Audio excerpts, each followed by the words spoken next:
Mesdames, Messieurs, bonsoir et bienvenue dans cette édition d'information. Tout d'abord, nous recevons ce soir Sadat Iliad Malam, qui est coordonnateur régional du MPCR à Zender. Avec lui, nous allons parler des actions que mène la société civile pour son combat, pour le bien-être des populations. Mais avant de venir à lui, comme prévu, l'association Alternative Espace Citoyen continue de se battre contre les lois de finances antisociales. À cet effet, ce matin, la dite association a organisé une marche de la place Toumou à la place de la concertation. Le résumé avec Adam Soumana et Sadodoumi. Ils sont quelques dizaines d'acteurs de la société civile à prendre part à cette manifestation organisée par l'association Alternative Espace Citoyen. Une manifestation dont l'initiateur nous donne les raisons de sa tenue. D'année en année, on voit très bien que le gouvernement n'accorde pas la priorité aux secteurs sociaux. L'éducation, la santé, l'eau potable, mais aussi au secteur de l'agriculture et de l'élevage qui constituent les deux mamelles de notre économie. Chaque année, on fait l'exercice d'examiner le budget de l'État. On voit que la part allouée à ce secteur ne progresse point. Mais on voit que les avantages, les privilèges des dirigeants augmentent. On voit que les dépenses de prestige augmentent. Les dépenses pour soi-disant la sécurité, etc. augmentent. Et tout ce qui... On met l'argent là où on peut facilement le voler. Et on ne fait pas les réalisations qu'il faut pour les populations. C'est pour ça que nous avons décidé de faire une manifestation pour rappeler aux autorités que nous ne sommes pas d'accord et que nous ne serons jamais d'accord. Occasion pour le secrétaire général d'Alternative Espace Citoyen de lancer un appel à la population. L'appel que nous lançons aux Nigériens, c'est de comprendre que seule la lutte paye. Seule la lutte paye. Soit les gens se lèvent, ils se battent, les choses peuvent changer et peuvent changer très vite, ou on est assis en train de se lamenter, les choses ne vont jamais changer parce que ces gens-là n'auront jamais pitié de personne. C'est pourquoi nous profitons de cette occasion pour lancer un appel à la mobilisation et nous sommes déjà satisfaits de l'action qu'on vient de faire. On vous remercie. Merci à nos amis de la presse. Merci à tous les camarades de la société civile, aux citoyens et citoyennes qui ont accepté de prendre part à cette manif. La lutte continue, on ne se décourage pas. Gageons que les prochaines manifestations draineront une foule immense pour amener les décideurs à prendre en compte les revendications de ces acteurs de la société civile pour le bonheur des populations nigériennes. Monsieur Sadat Iliad Malam, bonsoir et merci d'avoir répondu à notre invitation. Alors, vous avez passé plusieurs mois en prison du fait de votre engagement au sein de la société civile. Est-ce que cet emprisonnement a entamé votre courage relativement au combat que vous menez? Bonsoir d'abord et je profite de votre micro pour aussi dire bonsoir à vos téléspectateurs. Et par rapport donc à ce que vous avez dit par rapport à l'emprisonnement que nous avons connu, notamment donc, les 19 mois que nous avons été retenus, si vous voulez, ou détenus au niveau de la maison d'arrêt de Matamei dans la région de mon ressort, la région des Zender, ne pouvait en aucun cas, peut-être parler ainsi même, serait nous méconnaître par rapport à ce qu'on fait. C'est vrai, les gens ne sont pas suffisamment informés du niveau d'engagement que nous avons atteint en ce qui nous concerne, en ce qui concerne la région des Andes de façon générale, et même les actions qui nous ont amenés à être dans la situation où nous avons été là, c'est-à-dire l'épreuve à laquelle nous avons été soumis. Moi, je pense que vous l'avez vu, je n'ai pas à le dire. En tenant en compte ces niveaux que nous avons atteints, je ne pense pas qu'on puisse même imaginer que nous, on va renoncer à ce qu'on a fait, ou bien cette détention puisse entamer notre engagement en tant qu'acteur de la société civile. Donc c'est une façon de vous dire que nous sommes plus que jamais engagés à poursuivre nos actions au sein de la société civile. C'est là ce que nous avons vécu n'a fait que nous grandir Et ça n'a fait que nous renforcer. Nous n'entendons pas vraiment reculer par rapport à ça. Alors la société civile a organisé aujourd'hui une marche de la place Toumo de Niamey à la place de la concertation qui n'a pas mobilisé un grand nombre. Alors selon vous, qu'est-ce qui explique ce relâchement au niveau des populations et comment vous, en tant qu'acteur de la société civile, comptez-vous y remédier? Bon, je ne pense pas qu'on va parler du relâchement. Peut-être les conditions dans lesquelles la marche a été organisée, je ne sais pas, puisque apparemment les organisateurs n'ont pas pris suffisamment le temps de faire la communication nécessaire à faire passer les messages pour la mobilisation. Mais quand même, qu'à cela ne tienne, nous, l'essentiel c'est l'action. Comme lui, il a dit, nous avons marché et c'est pour dire que nous, jusqu'à présent, nous sommes presque jamais disposés à continuer ce combat-là. Aussi, comme il l'a fait, il a lancé un appel. Je crois que c'est important cet appel-là. Les citoyens doivent comprendre que c'est la lutte paye. Ce n'est pas en restant à la maison qu'on va aujourd'hui triompher par rapport à notre combat. Parce que de toutes les façons, il faut le dire, le combat que nous sommes en train de faire est très légitime et il est très digne, eu égard à son importance pour les pays de façon générale, parce qu'il s'agit d'un contrôle des citoyens de l'action publique. Et ça, c'est un devoir en tant que citoyen. Et c'est ce que les autres citoyens doivent comprendre. De toutes les façons, ça, ce n'est qu'une première action. Et il faut déjà s'en féliciter de cela, d'avoir quand même des acteurs qui sont encore là pour continuer à faire le combat, pour le contrôle budgétaire, pour faire en sorte que certains secteurs soient mieux financés.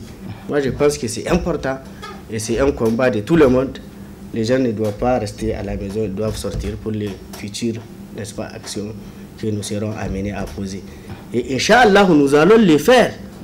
Ce n'est pas un problème, nous sommes dans la légalité, nous avons le droit de le faire. C'est notre devoir aussi, en tant que citoyen. Parce qu'aujourd'hui, on ne peut pas comprendre que, eu égard à l'analyse que nous avions eu à faire, du budget 2020 même, de la loi du budget, le projet de loi des finances 2020, les mêmes insuffisances que nous avions, n'est-ce pas, combattues en 2018 persistent encore dans les dates. Donc il faut continuer dans le sens, n'est-ce pas, d'influencer les décideurs, d'amener les décideurs, parce que c'est ça l'objectif, à comprendre et à corriger.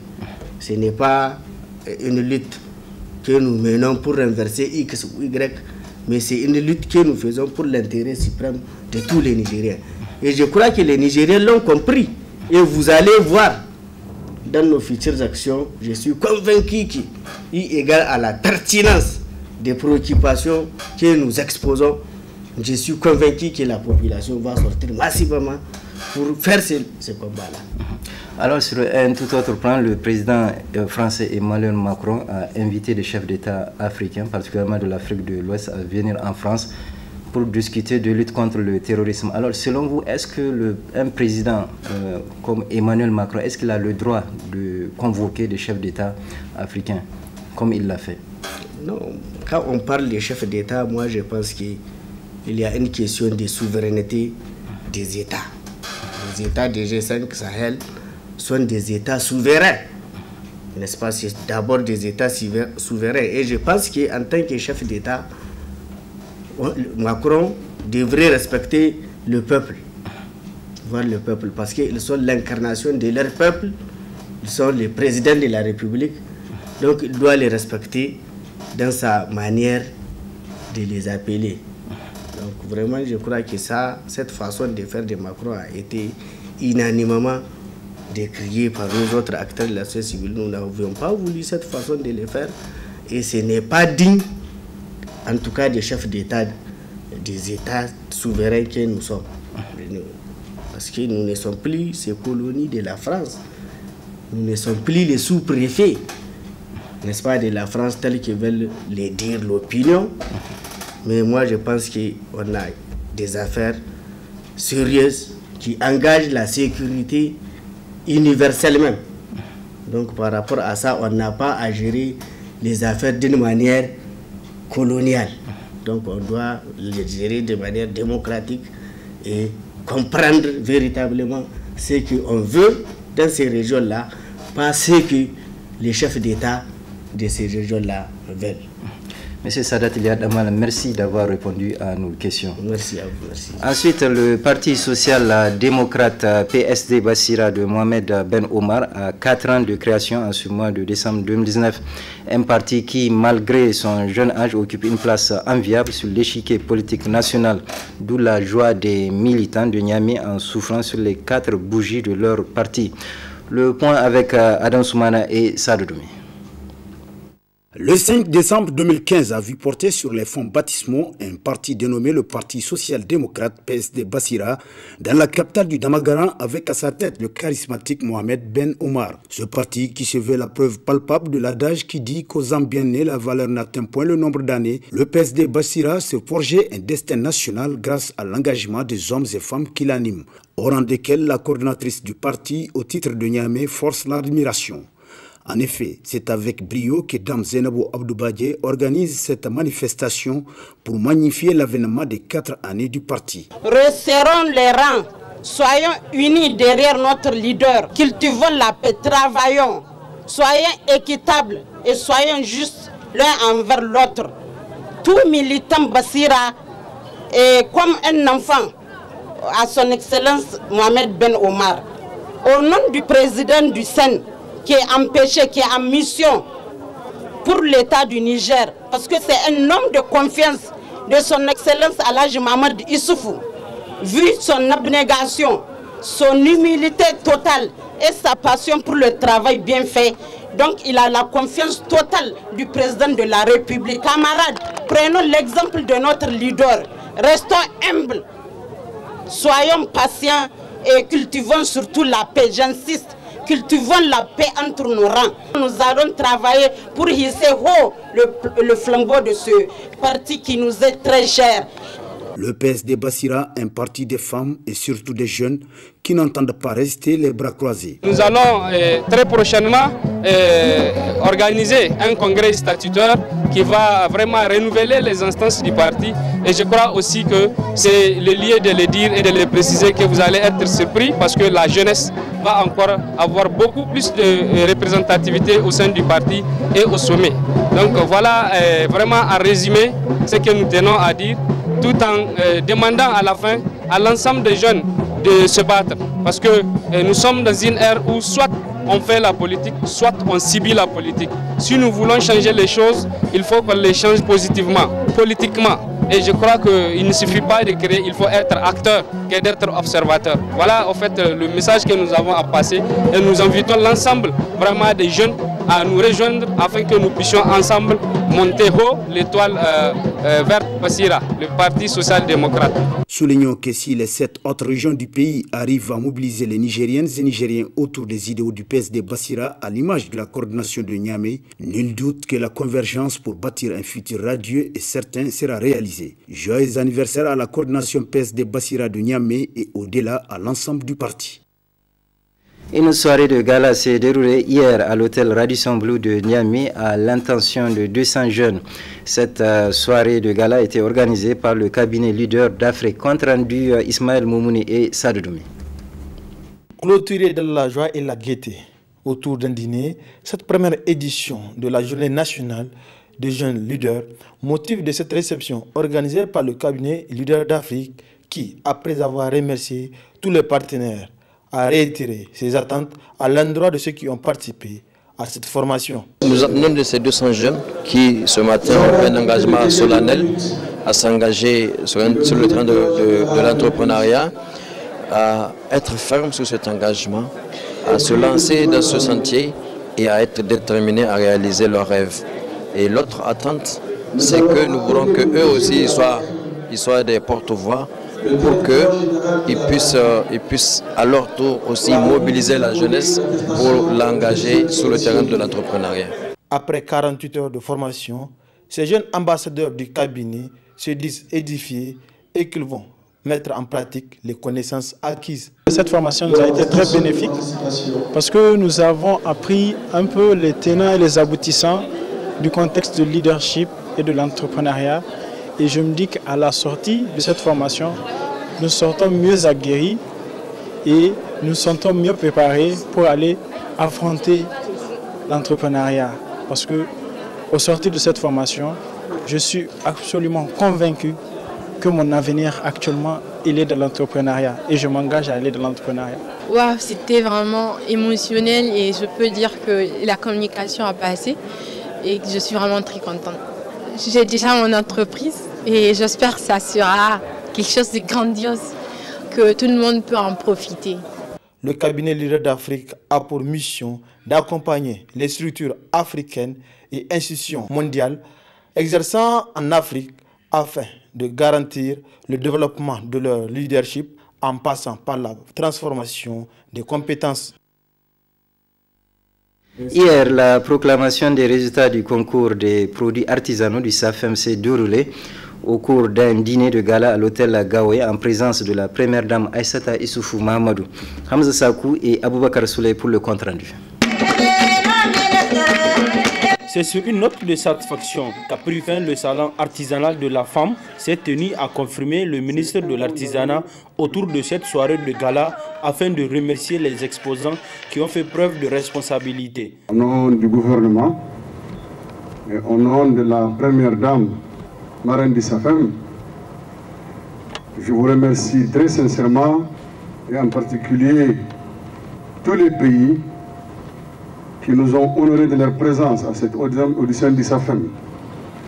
Dieu merci, tout s'est très bien passé et nous remercions très sincèrement tous les exposants pour le comportement presque sans équivoques et sans problème avec lesquels ils ont évolué pendant toute la durée du SAFEM.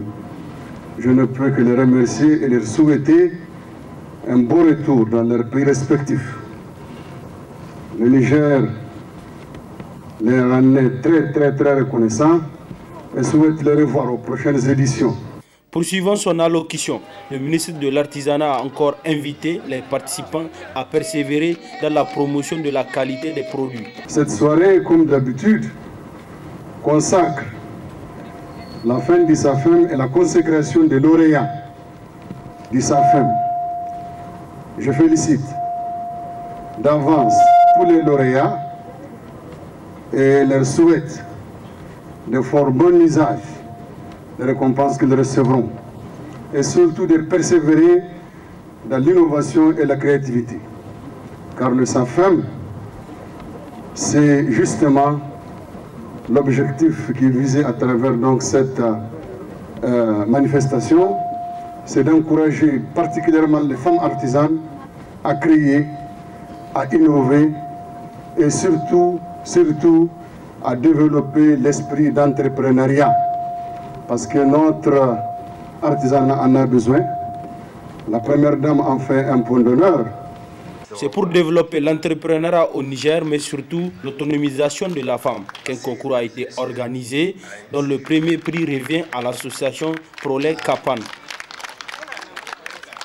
Ce journal est à présent terminé. Merci de l'avoir suivi et je vous souhaite de passer une excellente soirée.